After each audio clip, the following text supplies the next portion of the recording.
Nicolas Jackson à Villarreal, ce n'est pas encore officiel. On pourrait assister à un incroyable retournement de situation dans le transfert de l'international attaquant sénégalais de Villarreal à Bournemouth, alors que tout s'était accordé entre le club anglais, son homologue espagnol et le joueur lui-même. Une signature pourrait ne pas avoir lieu ou prendre beaucoup de retard et les conditions pourraient également changer. En effet, les tests de la visite médicale ont révélé de possibles lésions aux ischios et des soucis à la hanche pour l'international sénégalais, ce qui a ralenti l'officialisation. Voilà pourquoi ça a retardé ce mercredi. Et puis ce jeudi sera clé dans ce dénouement de son départ pour Bournemouth. À noter qu'à raison d'une blessure, justement, Nicolas Jackson n'avait pas joué avec Villarreal en championnat, en tout cas depuis le 3 janvier dernier. Cette blessure pourrait être l'occasion pour Bournemouth de remettre en question le transfert, d'autant que les Cherries, notamment Southampton, 18e de la Première Ligue, auraient besoin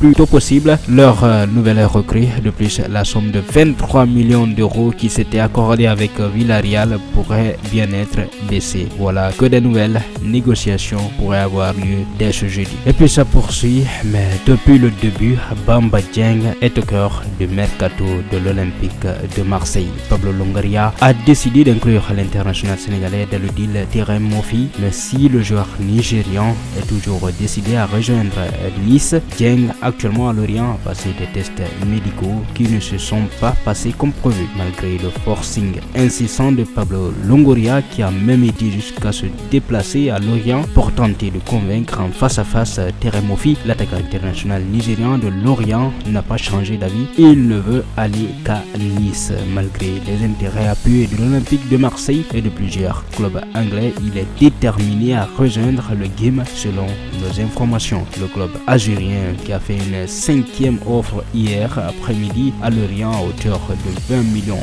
d'euros plus 3 millions de bonus, espère toujours boucler l'opération Moffi au plus vite possible. Mais qui de Bamba Dieng, intégré dans l'opération Moffi par Pablo Longoria depuis le début et qui s'est mis d'accord avec les Merlus? Eh bien, un peu comme lors de son transfert avorté à l'OGC Nice en toute fin de mercato estival, les examens médicaux passés à Lorient n'ont pas causé de problème majeur, hormis sur l'un de ses genoux, celui-là même qui avait fait capoter le deal avec le gym en septembre dernier. Du côté de Lorient, on s'interroge sur l'intérêt de poursuivre les négociations avec le club phocéen, même si le profil du joueur plaît vraiment à l'entraîneur en place, Régis Lebris, qui sait clairement comment l'utiliser dans son schéma tactique. Et si l'Olympique de Marseille, comme toujours, se séparer d'un joueur qui ne se voit plus dans la cité phocéenne, l'intérêt des clubs anglais, notamment Southampton et Everton, à l'égard du numéro 12 marseillais pourrait déboucher sur une offre. La logique